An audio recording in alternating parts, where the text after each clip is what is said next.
রমজান মাসে কম কম খাবেন, কম কম খাবেন, কম কম ঘুমাবেন, হাইজেনিক খাবার খাবেন, বাহিরের খাবার খাবেন না। বাহিরের যে খাবারগুলো আছে মুখরোচক, ইফতারে নিয়ে বসেছেন দুনিয়ার কিছু, আচ্ছা এই খাবারগুলো কি কোনোদিনও আপনি সন্ধ্যার সময় খান? এই যে বুন্দিয়া, বুট, আপনার জিলাপি, আপনার এইটা সেইটা, 50টা আইটেম থাকে না, খাসি রেজালা, নেহারি, এটা কত আইটেম, মাশাআল্লাহ। ইফতার করতে বসছে মনে হয় সারাদিন যা খাইলে গোসল করে ফেলাইতে হবে আজকে। আর সেই দেখাচ্ছে এমন হবে যে জীবনের শেষ খাওয়া হবে না কোনো। কথা বুঝতে পারছেন? জীবনেও তো সন্ধ্যার সময় এগুলো খাই না, আমরা খাই এগুলো। যে যত বেশি খাবে সে তত অসুস্থ হয়ে যাবে।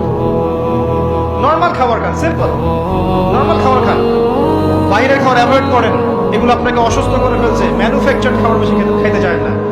ওই শ্রেণীর হুজুরদের মতো হয়েন না যারা ইসলামিক লেবাস নিয়ে সুন্নতের কথা বলে, বাট তাদের পেটের মধ্যে সুন্নত নাই।